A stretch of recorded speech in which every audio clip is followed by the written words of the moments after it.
Todas as segundas, às 18 horas e aos domingos, às 8 horas da manhã, aqui na Rádio Comunidade, você tem um encontro marcado com a doutrina espírita, o Centro Espírita Friburguense no ar.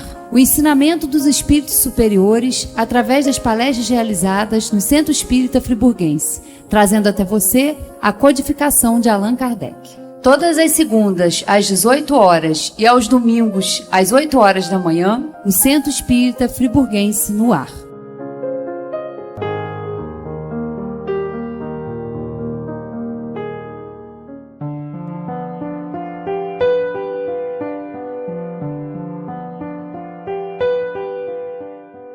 Então vamos fazer a nossa prece para passarmos para a nossa irmã Sueli. Deus querido Pai, agradecidos estamos por mais esta oportunidade que estamos tendo de ampliarmos o nosso entendimento sobre as leis de Deus à luz da doutrina espírita. Que essa reunião transcorra em clima de muito aprendizado para todos nós. Obrigada, Senhor. Graças a Deus. E que assim seja. E com vocês, Celi. Boa noite para todos. Vamos aqui com a nossa oportunidade de aprendizado, né? Todo domingo a gente tem essa chance, toda terça, aqui na casa. Mas a gente pode ter essa chance todos os dias, né? Na nossa casa, de aprender um pouquinho mais, não só da parte moral, né, mas também da ciência, da filosofia, com a codificação espírita, com essa obra maravilhosa que Kardec nos trouxe, né? O Livro dos Espíritos, que contém todos os outros livros, é uma obra de arte, como a gente fala, porque a obra de arte mesmo, seja na pintura, seja na escrita, ela é uma obra de arte, porque ela tem algo que a gente não consegue esgotar. A gente não esgota. Um quadro famoso, cada vez que a gente olha, a gente vê de uma forma, né? A gente enxerga coisas que não havia enxergado, e assim é a leitura, né? Às vezes a gente passa por questões aqui do Livro dos Espíritos. Tem 40 anos que eu leio isso. Às vezes eu leio e falo, não, essa aqui eu não li. Eu não me lembro de ter lido essa questão, né? A gente passa, por quê? A gente lê, mas não tá na hora, às vezes, lê com outros olhos, com outro momento, então é diferente. Aí ele é uma obra de arte que é inesgotável, né? Essa questão que a gente escolheu para a gente analisar hoje, para a gente aprender hoje com os espíritos, atire a primeira pedra aquele que está sem pecado. Esse verbo estar aí, ele aparece em várias traduções com tempos assim diferentes, né? É comum que ele esteja no subjuntivo. Aqui no texto de João, de João eu acho, ele vai estar no subjuntivo. Aqui ele está no presente. Faz diferença, porque quando a gente fala assim, atire a primeira pedra, aquele que está sem pecado, a gente está declarando que todos ali têm, aquele que está sem pecado, quase todos têm um indicativo, e se tiver no subjuntivo, aí não, aí há uma suposição, há uma probabilidade de alguém estar sem pecado, aquele que estiver, né? Pode ser que alguém não tenha, né? Mas aí, como que a gente vai saber qual foi o tempo verbal que Jesus usou, né? Porque isso tudo foi escrito muito depois, então não tem a menor chance da gente ver aqui muitas traduções, como que foi isso aqui, ainda que a gente pegue os textos em hebraico, não vai adiantar, porque não foi ele que escreveu, e quem escreveu não ouviu dele diretamente assim, né? Ouviu sim, mas naquela conotação, naquela confusão, tá, toda que eram aqueles encontros, né, com Jesus. Então, quando a gente vê isso, a gente sabe que dentro da ideia da linguística tem diferença, mas aqui não vai fazer diferença nenhuma para nós esse tempo verbal. E a gente está numa época que, na verdade, a gente vê muito isso aqui. Parece que as pessoas ficam caçando o problema que o outro tem, o defeito que alguém tem, para poder depois atirar a pedra. A internet facilitou muito isso, né? O celular facilitou demais essa questão. Porque você está ali oculto, ninguém está te vendo, ninguém sabe que é você que está falando, que está atirando a pedra no outro. Então a gente está vivendo um momento em que isso aqui está acontecendo demais. Até porque as pessoas estão se expondo muito, né? Estão expondo muito a própria vida. Está uma exposição da figura, como dizem aí os nossos irmãos judeus, uma exposição da figura cada vez maior, né, das pessoas. Hoje, as pessoas são incapazes de ir a um show e assistir ao show. Não vêm, porque eles ficam filmando. Eles ficam se preocupando para filmar e não assiste, não curte, né? Às vezes é até dos próprios filhos, né? Os filhos vão fazer uma apresentação e fica lá a família filmando e não aproveita aquele momento que está acontecendo, aquela coisa linda que está acontecendo, a emoção daquela criança, a emoção dos pais. Então a gente está deixando muito a desejar aí.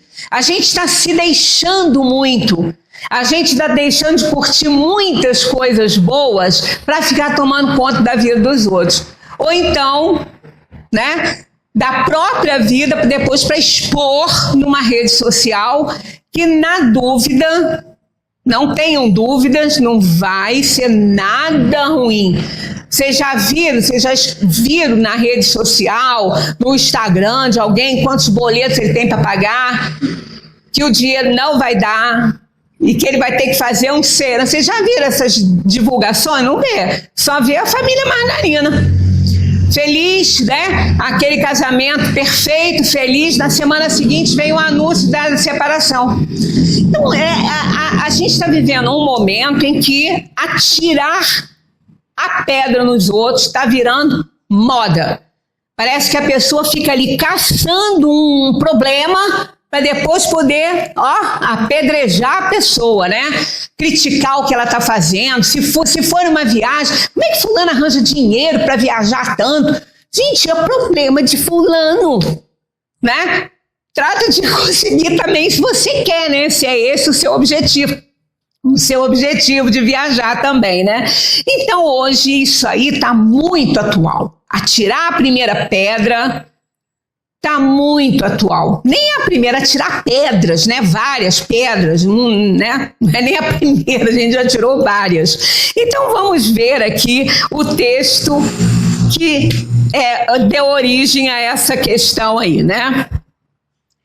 Então lhe trouxeram os escribas e os fariseus uma mulher que fora acompanhada em adultério, apanhada em adultério. E a puseram no meio e lhe disseram: Mestre, esta mulher foi agora mesmo apanhada em adultério. Moisés, na lei, mandou apedrejar a essas tais. Olha, coisa horrível, né? Como que eles classificavam? A essas tais. Qual é a vossa opinião sobre isso? Olha como que eles queriam apedrejar Jesus aqui, né? Porque eles estavam doidos para arrumar um meio de jogar pedra nele, né? Porque ele incomodava, ele não estava de acordo, né, com as conveniências sociais da época, ele incomodava os poderosos, então eles estavam aqui doidos para pegar Jesus numa saia justa aqui, né? Qual a vossa opinião sobre isso? Diziam, pois, os judeus, tentando para o poderem acusar. Jesus, porém, abaixando-se, pôs-se a escrever com o dedo na terra. Eu já falei que a calma de Jesus me irrita. É irritante, não é? A calma, olha, se vocês pegarem as lições de Jesus, todas, e juntarem, vai juntando uma na outra, assim, não vê nem comentário, não vê só a situação dele no momento. Todas elas, não tem uma que acima da lição que ele está dando, tem a lição da calma, da não ansiedade, da calma total em todas elas. Todas as grandes lições, olha que são muitas, né? Em todas elas, ele demonstra uma calma irritante. Irritante a calma de Jesus. Aí, olha o que ele fez aqui. Jesus, porém, depois dessa saia justa, dessa pedra que eles estavam querendo jogar em Jesus, porém, abaixando-se, pôs-se a escrever com o dedo na terra. Depois de uma situação dessa, ele abaixou e ficou ali desenhando na terra, na areia. Não é uma calma irritante? Irritante essa calma de Jesus, né? Aí, e como eles perseveraram em fazer-lhe perguntas, eu acho que ele deu a chance para eles todos ir embora dali e parar de fazer perguntas. Eu acho que era isso, né? E como eles perseveraram em fazer-lhes perguntas, ergueu-se Jesus e disse-lhes. Aí ele se ergueu, né? Foi em pé. Aquele dentre vós que estiver, aqui já está com o verbo no subjuntivo, mas a conotação vai no final das contas é a mesma.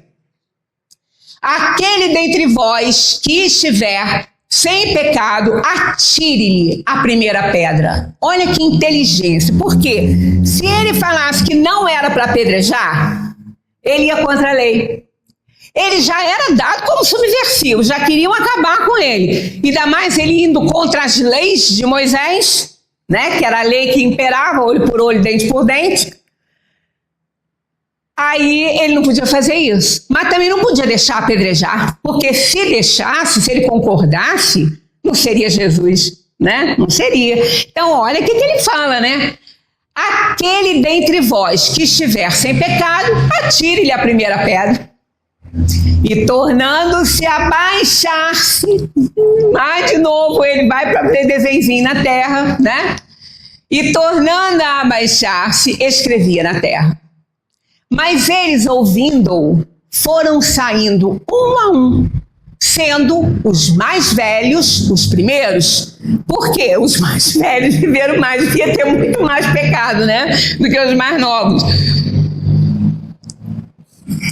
Hoje a gente não pensa assim por causa da lei da reencarnação, né? Às vezes o filho é muito mais velho que o pai, que o avô, né? Mas aqui não era essa a questão, né? E ficou só Jesus com a mulher que estava no meio em pé. Então, erguendo-se Jesus lhe disse: mulher, onde estão os que te acusavam? Primeiro que chamar a fêmea ali de mulher era uma reverência, né? Mulher era reverência. Então, quando ele fez essa reverência a uma prostituta. Mulher, onde estão os que te acusavam? Ninguém te condenou? Respondeu ela: ninguém, Senhor.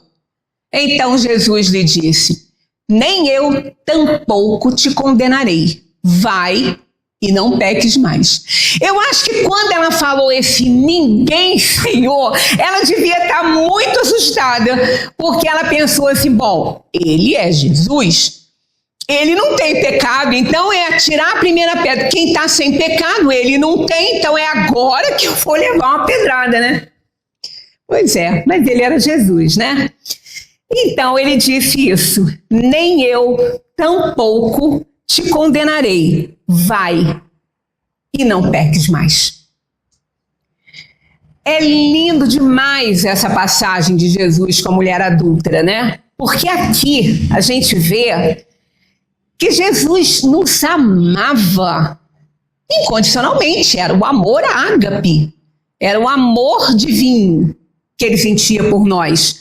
Porque somos todos falidos e falíveis. Se os nossos defeitos, os nossos erros fossem ser obstáculo para o amor de Deus por nós e de Jesus por nós, ninguém ia ser amado por eles, principalmente aqui no plano de provação e expiação, onde todo mundo é um espírito inferior, cercado de paixões que nos fazem errar, não é? Então, ele nunca condenou ninguém. Tanto que Pedro, na primeira carta de Pedro, depois, quando ele começou a escrever cartas e tudo, a primeira carta de Pedro está lá, dizendo que o amor, Jesus ensinou que o amor cobre a multidão de pecados. Mas veja bem, não é esse amor que a gente sente, não, é o amor que ele sentia por nós. Não é? Por quê? Porque não é o pecador que ele deixa de amar.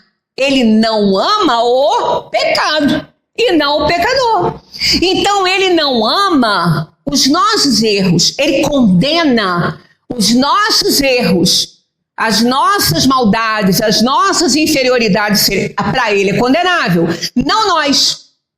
Então, quando ele disse nem eu tampouco, porque ali ele amava aquela mulher, sua irmã, né? Como ele dizia, todos são meus irmãos. Ele amava, só que ele não concordava com o que ela fazia. Aí quando ele fala, vai e não peques mais. Então ali ele deixa claro que ele condena o pecado e não a pecadora. Então essa passagem de Jesus, para mim, é uma das mais lindas. É linda demais essa passagem. Porque nós precisamos dessa indulgência. Esta máxima faz da indulgência um dever, pois não há quem dela não necessite para si mesmo. Ensina que não devemos julgar os outros mais severamente do que nos julgamos a nós mesmos, nem condenarmos nos outros o que nos desculpamos em nós. A gente tem uma mania de fazer isso, né? O mesmo erro o outro comete, a gente comete, mas a gente acha uma justificativa para o nosso, para o outro não. A gente sempre tem uma desculpa, uma justificativa para botar a culpa em alguém, que alguém me provocou, alguém fez com que eu agisse dessa maneira, né? A gente nunca acha que a gente é culpado, né? Agora o outro, né? Então tá aqui essa recomendação, está no Evangelho segundo o Espiritismo, nesse capítulo aí, né? Não julgueis para não ser julgado, o capítulo é esse. Então ensina que não devemos julgar os outros mais severamente, ó. Quando ele, por que eu grifei isso aqui, mais severamente? Porque a gente se equivoca muito com essa fala de Jesus, não julgueis para não ser julgados. Não é ao pé da letra que isso aí pode ser lido e estudado e entendido. Então olha só, ensina que não devemos julgar os outros mais severamente, quer dizer, com mais rigor do que nos julgamos a nós mesmos. Ele não está dizendo que a gente não pode julgar. Ele não está falando isso aqui, ó. Ensina que não devemos julgar os outros mais severamente do que nos julgamos a nós mesmos, nem condenarmos nos outros o que nos desculpamos em nós. Antes de reprovar uma falta de alguém, consideremos se a mesma reprovação não nos pode ser aplicada. Mas esse que é o problema, a gente não enxerga o que faz, a gente só enxerga o que o outro faz. Nós andamos em fila indiana no mundo, né? A fila indiana é um atrás do outro, carregando uma mochila que tem bolsos para frente e bolsos para trás. O que a gente faz? Coloca as nossas qualidades no bolso da frente, que é onde a gente pode ver, e os nossos defeitos no bolso de trás. Quem é que vai ver nossos defeitos? Quem está atrás de nós. Assim como nós vemos também o defeito do outro, que as qualidades estão na frente, no bolso da frente. É assim que a gente faz o nosso trajeto na Terra, em fila indiana. A gente só vê o defeito do outro, mas não vê os nossos. Então a gente não acredita, e quando a gente reconhece que fez errado, a gente justifica que foi provocado por isso, que foi levado a tomar essa atitude errada. A gente nunca acha que foi da nossa vontade, né? E nós temos livre-arbítrio para decidir ou não. Os acontecimentos que nós escolhemos para vir para esse mundo, esses acontecimentos deverão se realizar. Mas a maneira que nós, então, aí tem aí uma certeza, né, que deve acontecer. Mas nós não podemos prever, quando a gente faz aquela escolha para vir para essa grande viagem aqui, como vamos reagir às escolhas que fizemos. Porque na hora tá tudo bem. É igual crise de cólica renal. O sujeito chega no hospital aceitando tudo. Ele está desesperado, que é uma dor, quem teve já sabe. É uma dor horrível. Então tudo que querem fazer com você lá, você deixa. Porque você não aguenta a dor. Quando a dor passa, que o médico te dá aquela lista de exame para você fazer, aí você, doutor, mas isso tudo? Esse exame aqui é horroroso. Não é, mas você não quer, passa ali. Né? Então é assim que a gente age quando a gente chega aqui. A gente faz escolhas para passar pelas provações e expiações aqui na Terra, só que chega aqui, a gente começa a achar que está sendo injustiçado. Injustiça nós temos para todo lado, mas injustiçado não tem em lugar nenhum. Então nós somos assim, isso faz parte da nossa pouca evolução. Nós somos espíritos inferiores de terceira ordem. Então a gente reprova no outro, mas não consegue ver. A gente vê o argueiro no olho dos outros, mas no nosso não. No nosso não. Então isso ocorre e nós temos que aceitar isso aí para a gente ir corrigindo. Porque é o conhece-te a ti mesmo que vai nos levar a uma felicidade. Quando a gente se autoconhecer e vir ali nessa reflexão, que a gente tem muita coisa para consertar, a gente já está no caminho certo, a gente já sabe para onde quer ir. Então fala, não, esse erro aqui não vai me conduzir até lá, então eu tenho que mudar. Aí a gente começa a entender. Então, quando a gente se achar bonzinho, que a gente não faz nada de errado, a gente vai continuar como espírito inferior, passando por essas privações aqui no mundo, né? A censura de conduta alheia pode ter dois motivos: reprimir o mal ou desacreditar a pessoa cujos atos criticamos. Este último motivo jamais tem escusa, pois decorre da maledicência e da maldade. Então não tem desculpa para o segundo, né? Para desacreditar uma pessoa cujos atos nós criticamos. O que é que a gente vai ganhar com isso? O que é que a gente vai ganhar em ir para a internet e colocar lá a fragilidade e o erro de uma pessoa que não vai adiantar nada para a gente aquilo ali? Esse prazer, né, de denegrir a imagem do outro, é horrível. Às vezes é aquela questão, quando às vezes você sabe de alguma coisa de alguém, você fica sabendo de uma coisa que essa pessoa fez, que você reprova muito, e que você não acreditaria que aquela pessoa fosse capaz de fazer. Para que alguém te contou isso? Para que alguém que sabia? Não estava atrapalhando nada, já era uma coisa passada, não tinha consequência na atualidade. A coisa já passou, né? E não teve nenhuma consequência grande. Poderia ter tido, mas não teve. Então isso foi um erro lá do passado. Aí aquela pessoa que você às vezes nem conhece tanto, mas sabe que você conhece muito a outra, tem aquele prazer de falar, você não sabe o que fulano fez. Aí conta. Você já começa a olhar sem querer. Você faz o julgamento interno e começa a olhar diferente para aquela pessoa. Mas já passou, essa pessoa talvez se pudesse voltar não teria feito. Ela não pensa mais dessa maneira, mas a gente aí começa a definir aquela pessoa por aquilo que ela fez lá no passado. E o que aquela pessoa tinha que falar aquilo para ela, para outra pessoa? Para quê? Entendeu? Para fazer o outro olhar para ela e começar a pensar naquilo que ela fez. Que bem resultou disso aí? Nada.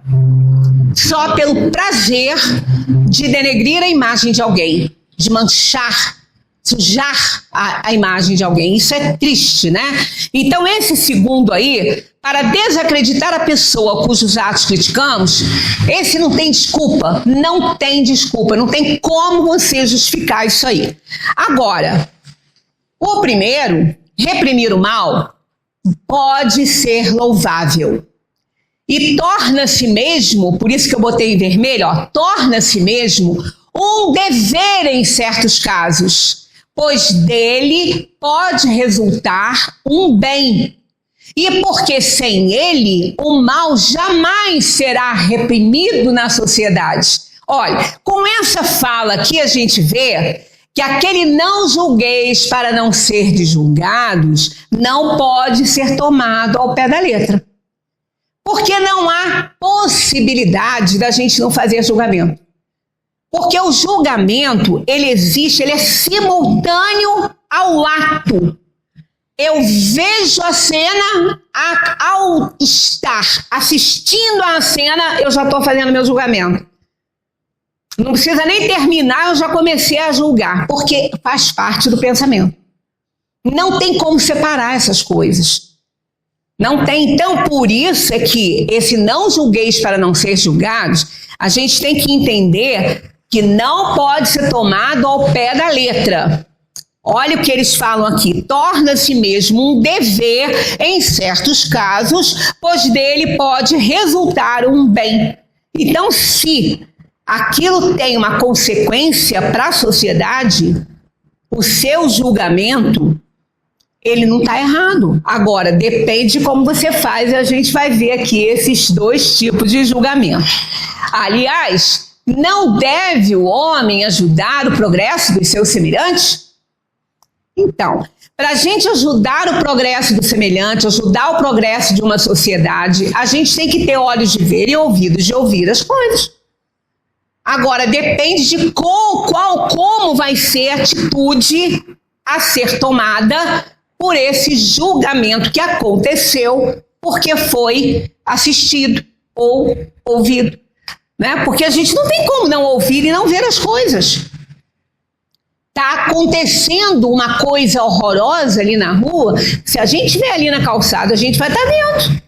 E na hora que está vendo, o julgamento ele é feito simultaneamente ao pensamento, porque ele faz parte do pensamento, que é a alma que pensa. Então a gente não tem como não fazer isso, né?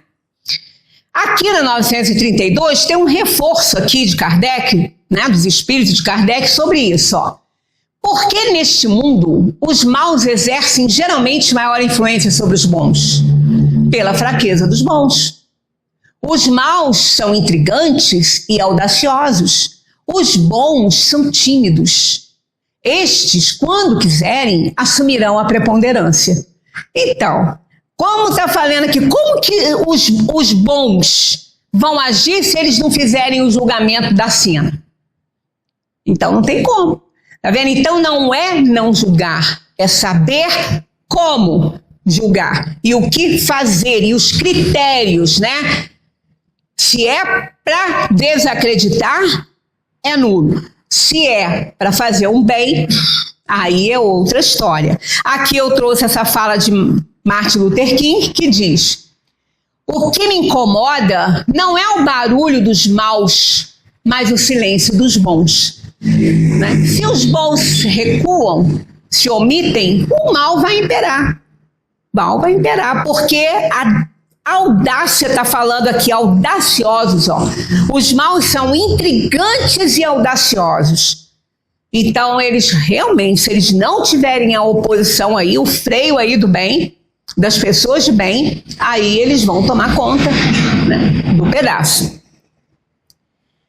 Não se deve, pois, isso aqui está lá no Evangelho, ó, não se deve, pois, tomar no sentido absoluto este princípio. Não julgueis para não serdes julgados, pois com o critério com que julgardes, sereis julgados. E com a medida com que tiverdes medido, vos medirão. Então, se nós estamos naquele segundo item, né?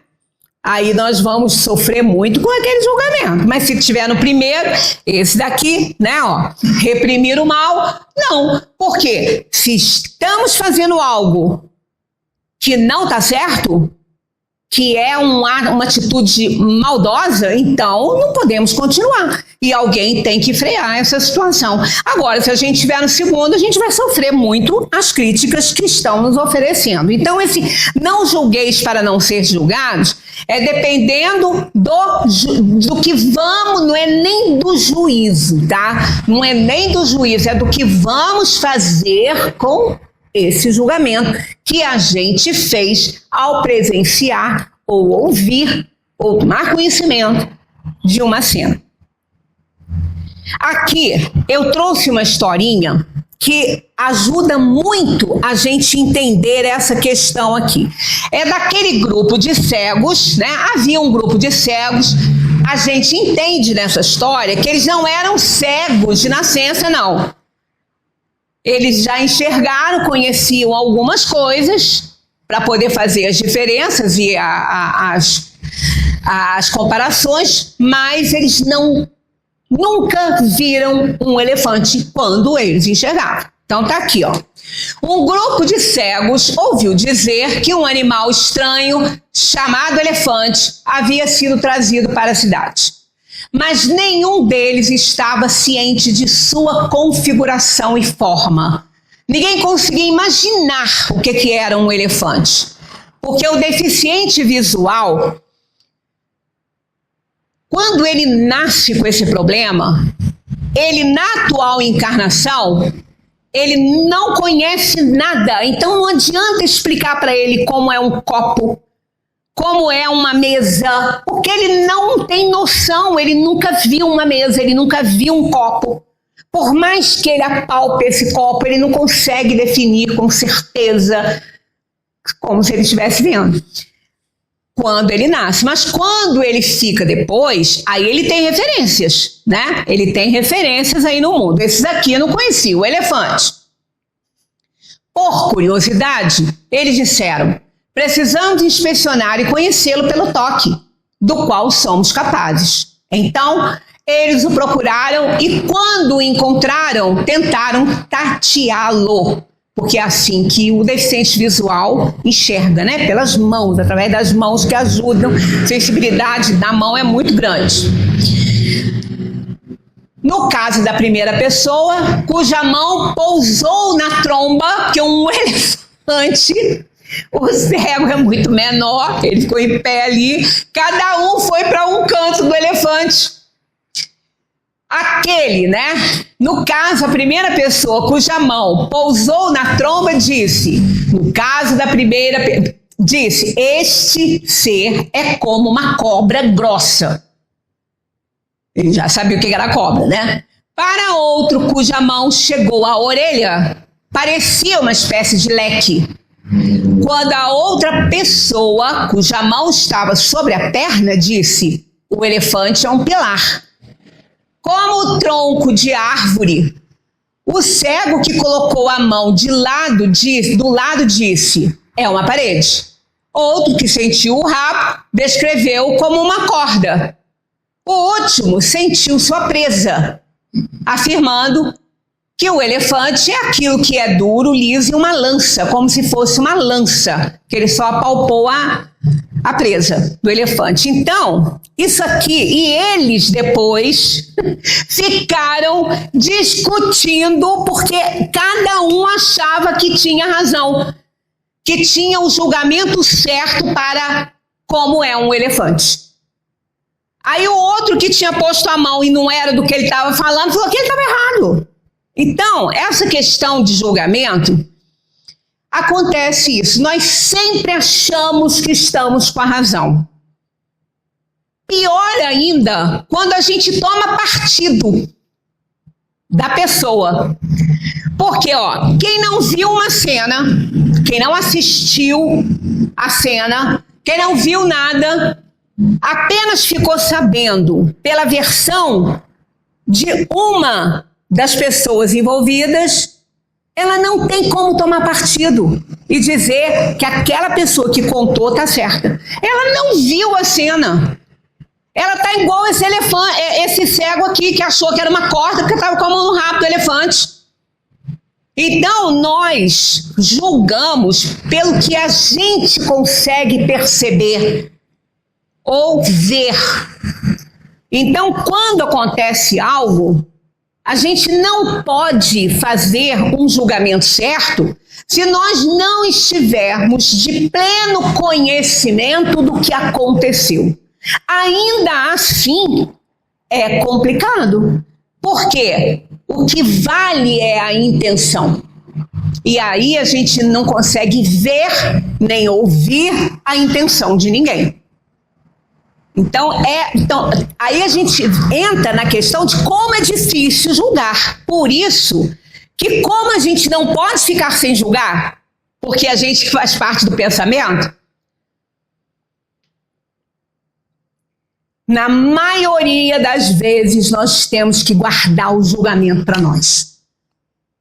Porque a gente não pode argumentar e nem garantir absolutamente nada. Porque eu estou fazendo um julgamento daquilo que me contaram ou do que eu assisti, mas isso ainda tem influência. Então, julgar é muito difícil. Aqui, nós temos um significado de juízo, né? Entende-se por juízo, enquanto conceito filosófico, o ato de julgar e de avaliar um objeto. Então, juízo é isso, né? Você vai julgar e avaliar ou um objeto ou uma situação, você julgar. Aqui nós vamos analisar 2 tipos de julgamento, tem 3.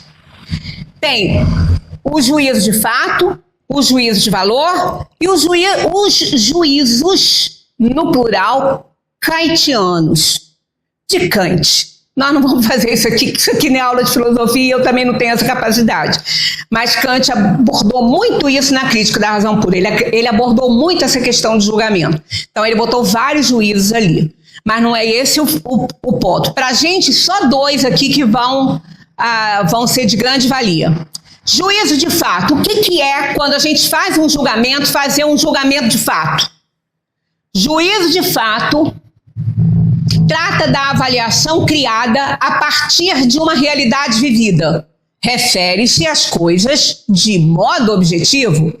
Por isso, os juízos de fato são descritivos, isto é, são afirmações que se propõem a descrever algum aspecto da realidade, sem que haja a interferência de quaisquer valores ou percepções individuais. Olha, se eu estou olhando para essa mesa aqui, embora ela esteja com toalha, isso é uma mesa de madeira. Não tem como não dizer que não é. Ela não é uma mesa de ferro, uma mesa de granito, ela é uma mesa de madeira. E aí eu posso descrever, então eu estou julgando essa mesa de fato. Agora, se eu falar que essa mesa é linda, aí a história já muda. Porque aí eu estou fazendo um juízo de valor. Porque linda é para mim, do meu ponto de vista. Mas para o ponto de vista de outra pessoa, ela pode ser horrorosa. Então aí o juízo de fato é a mesa ser de madeira. E o juízo de valor é ela ser bonita, ser grande, pequena, feia. Né? Aí é outro juízo. Então, quando a gente faz juízo de fato, você descreve a coisa.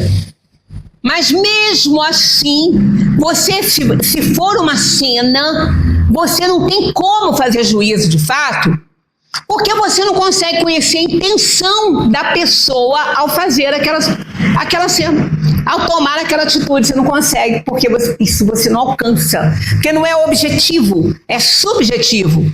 E aqui, as coisas, refere-se às coisas de modo objetivo. Então é aquilo que você vê, aquilo que você pode pegar, não é subjetivo. Subjetivo diz respeito aos sentimentos. Então, não é o caso. Aí começa a complicar quando a gente faz o juízo. Por isso que Jesus falou, não julgueis para não ser julgados. Mas isso não quer dizer que você não pode fazer o julgamento. Poder pode, você só não pode exteriorizar esse julgamento, porque vai errar. Na maioria das vezes, a gente erra. E o juízo de valor? Tá aqui, ó. Juízo de valor, por sua vez, trata da avaliação criada a partir dos nossos gostos e percepções individuais.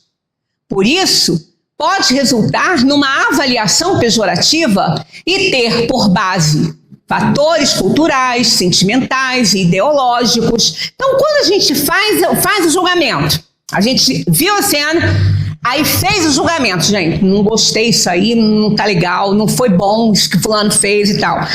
Aí por que eu tô achando que não tá legal? Porque aí eu vou fazer o juízo de valor. Eu vou usar o quê? A minha cultura, os meus sentimentos, a minha ideologia. Aí é subjetivo. Então fazer juízo de valor quase sempre na esmagadora, como é que se diz assim, no índice, né, das pesquisas aí, esmagadora 100% de erro. Porque depende da parte subjetiva. Porque é como a gente falou, intenção equivale e a gente não consegue de forma nenhuma medir a intenção de ninguém. Só Deus. Por isso que só Deus é capaz de julgar. Jesus é capaz de julgar, mas a gente não consegue ver a intenção da pessoa.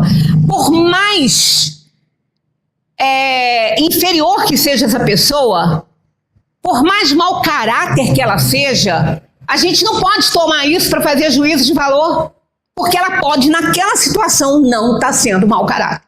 Ela pode estar sendo verdadeira e ter boas intenções ali. Por que não pode? Só porque ela é mau caráter, ela não pode ter boas intenções? Pode. Ela tem, ela só não usa, mas tá nela, isso aí, né? Então é muito preocupante quando a gente começa a fazer juízo de valor sobre as pessoas. Continuando aqui, ó. Por exemplo, né? Quando a gente tem que lançar mão dos nossos fatores culturais, sentimentais e ideológicos. Quando dizemos, esta roupa é linda, o que se nota é que linda é um valor atribuído à roupa de acordo com a nossa percepção individual e que, portanto, tem caráter subjetivo. No entanto, se a partir dessa avaliação subjetiva nós tentamos mudar a opinião aos gostos de outra pessoa, e é isso que normalmente a gente faz, o juízo de valor pode tornar-se um problema. Porque aí você já está querendo impor a sua vontade, impor os seus desejos, impor aquilo que você acredita, aquilo que faz parte de você, das suas percepções, não é do outro. Então fazer juízo de valor é algo que a gente não deve fazer, porque vai errar. Na maioria das vezes a gente vai errar. Então a gente pode julgar, porque não tem como não julgar, porque a gente está vendo, está ouvindo. Agora, o que nós vamos fazer com isso é que aí você começa, então, a fazer aquele trabalho caridoso, que tem que pôr caridade e solidariedade aí, de ver o efeito daquela atitude numa sociedade. Porque se o efeito for somente dirigido a mim, também não vai te dar o endosso de você passar para frente. Se você foi o único prejudicado, também, de acordo com a lei divina, você não pode tornar isso público, porque é só você. Não está fazendo mal nenhum à sociedade, está fazendo a você. Às vezes a gente vê alguma coisa que nos incomoda terrivelmente. O julgamento que eu fiz foi esse, mas eu não tenho o direito de sair falando, por quê? Esse é o meu julgamento. O do outro é diferente. Então eu não posso impor o meu, porque isso aí eu vou errar com certeza. Jesus não podia proibir de se reprovar o mal, pois ele mesmo nos deu o exemplo disso e o fez em termos enérgicos, mas quis dizer que a autoridade da censura, olha, isso aqui é outro ponto importantíssimo, quis dizer que a autoridade da censura está na razão da autoridade moral daquele que a pronuncia. Botei em vermelho. Quantas vezes a gente fez um julgamento em casa sobre uma atitude, alguma coisa, guardou pra gente, o outro membro da família, porque na família estão reunidos, né? Digamos assim, os elementos da desgraça da encarnação, né? Afetos, desafetos, inimigos, amigos, há tudo ali na família. A gente acha que família, como se diz, é bom em álbum de retrato, né? Porque quando é festa em família, tem que botar a polícia às vezes na porta. Porque se reúnem nas famílias os espíritos comprometidos, gente, senão não vale a pena. Para que eu vou ter 3 filhos que já são meus amigos? Eles vêm fazer o que aqui? A gente já sublimou o sentimento. Eu já os amo e eles me amam. O amor divino. Para que eles vêm para cá? Não, eu vou receber aquele a quem eu devo e que também pode me dever, para que a gente possa se reajustar e aprender a amar aquela alma. Por isso é que na família estão reunidos os afetos e desafetos. Sempre tem 2 ali que se amam muito para poder aguentar o rojão, né? Daquele que vem. Então, às vezes, aquele faz um julgamento, ele viu que o sujeito está errado, aí ele fica quieto, ele não fala nada. Aí vem o outro querer arrancar o coração dele, falar assim, fulano, você não está vendo o que ele está fazendo? Está errado o que ele está fazendo. Você não vai fazer nada, não vai falar nada? Aí se ele for sensato, ele fala assim, sabe por que eu não falo? Porque eu faço a mesma coisa em outras situações, então não posso julgar. Quando a gente se reconhece, a gente fica quieto, porque a gente vai saber que também age daquela maneira às vezes. Né? Então isso é importante, por isso é que quando Jesus falou, conhecereis a verdade vos libertará, é o autoconhecimento. Porque quando a gente sabe do que a gente é capaz, como a gente é de verdade, a gente põe um freio. Né? Isso é muito importante, por isso que aqui eu botei em vermelho, ó.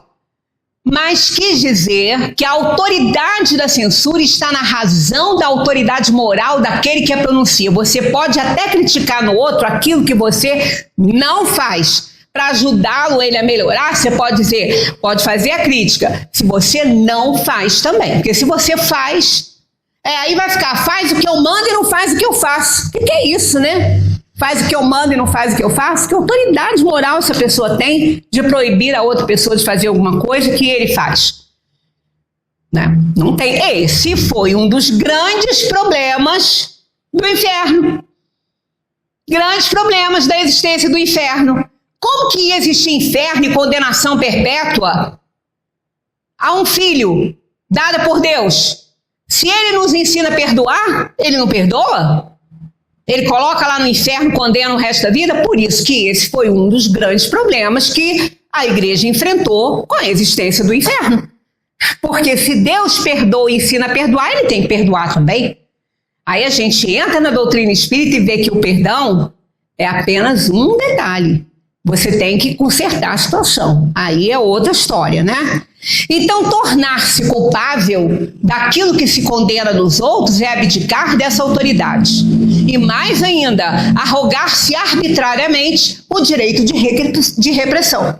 Você está se dando o direito de reprimir o outro se você faz? Né? Não tem como. Você está atirando pedra no outro porque o outro fez algo que você também faz, então fica lá também para outro te jogar pedra. Fica lá no meio, né? Então isso aí é uma situação que a gente faz constantemente. Isso aqui nunca foi tão atual, né? Esse assunto. A consciência íntima, de resto, recusa qualquer respeito e toda submissão voluntária Voluntária, porque se impuser, aí você já não tem culpa, né? Mas voluntária, aquele que, investido de algum poder, viola as leis e os princípios que está encarregado de aplicar. A única autoridade legítima, aos olhos de Deus, é a que se apoia no bom exemplo. É o que resulta, evidentemente, das palavras de Jesus. Então, esse não julgueis para não ser julgados tem uma linha que limita que esse julgamento saia. Por isso que está lá, não julgueis, não deixa sair esse julgamento, porque vai errar e vai ser injusto, né? 19, no Livro dos Espíritos, está lá. Ninguém, porque diante disso a gente começa, então ninguém pode fazer nada? Então olha só, Kardec perguntou, ninguém sendo perfeito, não se segue que ninguém tem o direito de repreender o próximo? Aí São Luís dá a resposta, certamente que não, pois cada um de vós deve trabalhar para o progresso de todos, e sobretudo dos que estão sob a vossa tutela. Aí vem o mais, né? Que eu falo, toda vez que esse mais, a gente fica alegrinho, né? Com o que está lendo, aí vem um mais. E para contrariar o que foi dito.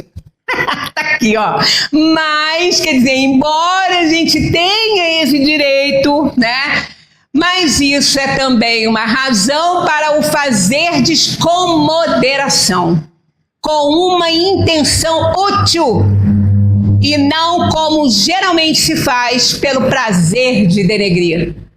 Neste último caso, a censura é uma maldade. No primeiro, é um dever que a caridade manda cumprir com todas as cautelas possíveis, e ainda assim, a censura que se faz do outro deve ser endereçada também a nós mesmos, para vermos se não a merecemos também. Então, o que a gente vai deduzindo? Nós somos a medida do próximo. Nós somos a medida do próximo. Não tem erro. A coisa mais simples aí é isso. Nós somos... Isso aqui está me fazendo um calor. Nós somos a... Perdão, olha quanta arte. Nós somos a medida do próximo. Isso é bom, né? Porque se o outro que fosse a medida, aí, ó, como é que eu ia fazer? Agora, eu sendo a medida do próximo, eu conheço meus defeitos, minhas qualidades, ou pelo menos deveria conhecer. Então, se eu sou a medida do próximo, é muito fácil corrigir tudo isso, muito fácil. É só saber se eu estivesse no lugar da pessoa. Aliás, essa é a fórmula da felicidade, né? E do acerto. Só fazer ao outro aquilo que você quer que seja feito para você. Então você é a medida do próximo.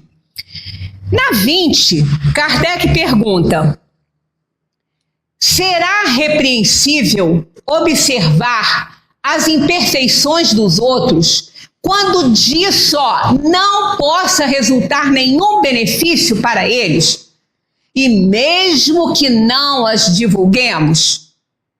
Quer dizer, você começa a observar a imperfeição nos outros, não vai adiantar nada para aquela pessoa. Para que você vai se preocupar com o erro do outro? Aquilo é dele, está fazendo mal para ele, é problema dele, não está te afetando em absolutamente nada. Então, o que você vai fazer? Para que você vai ficar observando? No lugar de se auto-observar e ver os seus, fica observando do outro. Mas não adianta. Aí Kardec pergunta, e mesmo que não as divulgue, mesmo que seja só, para que a gente vai ocupar os nossos neurônios com problemas que a gente não tem que se preocupar? E olha que quantidade de neurônios sujos dá Alzheimer. Agora a neurologia está descobrindo umas coisas aí. Então, olha a resposta. Tudo depende da intenção. Por isso que eu falei lá no início, se você não consegue ver a intenção da pessoa, você não pode julgar aquela pessoa de fato nem de valor. Você não conhece a intenção dela.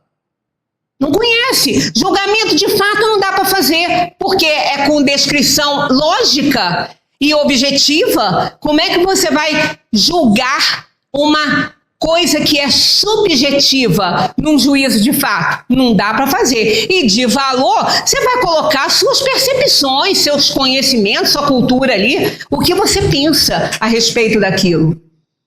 Certamente que não é proibido ver o mal. Quando o mal existe, seria mesmo inconveniente ver-se por toda parte somente o bem. Essa ilusão prejudicaria o progresso. O erro está em fazer essa observação em prejuízo do próximo, desacreditando-o, sem necessidade da opinião pública. Então está tão claro isso aqui, que não é não fazer o julgamento. A gente pode fazer. O que a gente não pode é fazer aquele julgamento que a gente não alcança. Agora, aquilo que você está vendo, o juízo de fato, você está vendo o prejuízo que está causando a uma sociedade, como você está vendo que essa mesa aqui é de madeira. Aí é um juízo de fato. Você está vendo? A coisa está ali, se concretizou. Aí não tem como, você não pode se omitir. Você tem que falar. Você fez o juízo, você tem que ver, você julgou? Então, vamos lá. Agora, sempre dentro daquele critério, né, de não querer denegrir, de não fazer em proveito próprio, porque senão vai piorar a situação, né? Eu trouxe também uma historinha para a gente analisar. Isso aqui não quer sair daqui, ele não vai sair de jeito nenhum. Por que isso aqui não anda? Saiu. Então, vamos lá. Bom, vamos passar por esse aqui, então. Tudo depende da intenção, certamente, que não é proibido ver o mal, como a gente acabou de falar. Seria ainda repreensível, tem esse aqui antes da historinha das peneiras, ó. Seria ainda repreensível fazê-la com um sentimento de malevolência e de satisfação por encontrar os outros em falta. Mas dá-se inteiramente o contrário quando, lançando um véu sobre o mal para ocultá-lo do público, limitando-nos a observá-lo para proveito pessoal, ou seja, para estudá-lo e evitar aquilo que censuramos nos outros. Então você viu, o problema está prejudicando só aquela pessoa, né? Mas você notou, você viu, você observou. É condenável isso também? Não, porque você viu. Agora, se aquela observação for para você não fazer igual, aí vai. Aí não é censurável, né? Essa observação, aliás, não é útil ao moralista? Como descreveria ele as extravagâncias humanas se não estudasse os seus exemplos? Né? Como que a gente ia saber se a gente não observou uma cena, a gente não gostou, observou, não gostou, aí fez um julgamento, aí vai tentar entender aquilo ali para a gente não fazer igual, para a gente analisar e falar, será que eu faço isso? Não, então eu tenho que cuidar para não fazer. Aí vale a pena observar. Se for só para ficar vendo o defeito do outro, não adianta nada. Aqui eu trouxe essa historinha para a gente encerrar nosso papo. Que essa história é atribuída a Sócrates, mas ninguém pode garantir, porque não tem nos escritos de Platão, nas obras que Platão colocou aqui, a ideia do seu grande mestre, não tem essa história. Não tem, na República não tem. Agora é atribuída a ele. Então, não importa de quem seja, importa que é muito boa. Então, tá aqui assim, que vai ilustrar isso que a gente acabou de falar. Conta-se que, certa vez, um amigo procurou Sócrates para contar-lhe uma informação que julgava de seu interesse. Quero contar-te uma coisa a respeito de um amigo teu. Aí Sócrates disse, espera um momento. Antes de contar-me, quero saber se fizeste passar essa informação pelas 3 peneiras. 3 peneiras? Que queres dizer? Vamos peneirar aquilo que queres me dizer. Devemos sempre usar as 3 peneiras. Se não as conheces, presta bem atenção. A primeira é a peneira da verdade. Tens certeza de que isso que queres dizer-me é verdade? Bem, foi o que ouvi outros contarem. Já está errando. Porque ouviu outros contarem, ele não viu a situação, ele não pode tomar esse partido aí, né? Não sei exatamente se é verdade. Então, se você vai contar um fato horroroso de alguém e você não tem certeza que aquilo ali é verdade, tendo certeza já não deve contar, porque a história do outro é do outro, não é nossa. Imagina não tendo certeza se é verdade. Aí que vai ficar complicada a situação. E hoje, o celular é rei, né? Ali o que tem de notícia ali que você olha... Gente, o YouTube, às vezes eu passo assim, procurando um documentário, uma coisa interessante, eu vejo cada chamada que eu digo, gente, não acredito que alguém colocou isso aí. A pessoa fica com vergonha alheia, sabe aquela vergonha alheia? Segunda peneira é a da bondade. Com certeza, deves ter passado a informação pela peneira da bondade, ou não? Envergonhado, o homem respondeu, devo confessar que não. Quando você tem uma coisa para contar, né? Você fica pensando assim, se coloca no lugar dessa pessoa. Será que se fosse você ali, você ia gostar de ver aquele fato sendo publicado? Se vê aquele fato na boca de todo mundo, será que você ia gostar disso? Não, não ia, com certeza não ia. Então, se você não ia, aquela pessoa também não vai gostar, né? Então, isso é a bondade. Você tem que ser bom nesse sentido. Se você não ia gostar, provavelmente o outro também não. Mesmo sendo muito diferente de você. Mas é uma coisa, quem quer ver o seu nome na lama? Né? Quem quer, não quer. Então essas coisas a gente não tem que passar para frente, não tem que devolver para ninguém. É igual uma historinha de uma mãe, ela estava em casa, recebeu uma amiga e a amiga esqueceu uma bolsa lá na casa dela. Ela guardou aquela bolsa e o filho dela falou assim, mãe, aquela mulher não vai voltar para pegar essa bolsa, porque a senhora não usa? Não vê o que tem, não aproveita. Ela falou assim, porque a bolsa não é minha, a bolsa é dela. Assim são as histórias, mesmo que aquela mulher nunca mais voltasse para pegar a bolsa não era daquela mulher. Não era dela, ela ia ficar guardada lá. Assim são as histórias, se alguém te conta alguma coisa, ela está contando para você, mas a história não deixa de ser dela. Pertence a ela. Então, se ela contou para você, você não tem o direito de dar aquilo para ninguém, porque aquilo é daquela pessoa que te contou, né? Então, não é sua a história, então fica quieto, não passa para frente, né? Quando alguém vem te contar um segredo e fala assim, olha, é um segredo, fala para essa pessoa não contar. Apenas você pergunta para a pessoa assim, fulano, esse segredo que você vai me contar, eu vou poder fazer alguma coisa por você? Eu vou ter como te ajudar? Se a pessoa falar não, aí você então fala para ela não contar. Para que você vai querer saber? Né? Deixa para lá, você não pode fazer nada, você não pode ajudar. É menos uma preocupação, porque depois ela pode falar para outra pessoa, aí a outra pessoa passa para frente e ela vai pensar que foi você.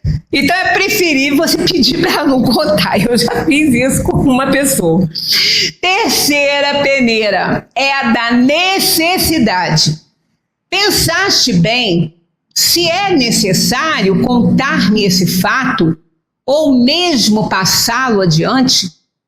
Vai resolver alguma coisa? Foi o que eu acabei de falar com o segredo, né? Ajudar alguém? Melhorar alguma coisa? Necessário, na verdade? Não. Então, disse-lhe o sábio, se o que queres contar-me não é verdadeiro, nem bom, nem necessário, então é melhor que o guardes apenas para ti. É melhor que a gente guarde o nosso julgamento para nós, se a gente não tiver certeza para fazer um julgamento de fato, porque o de valor nunca ele vai acertar. Assim, para a gente terminar, tá aqui.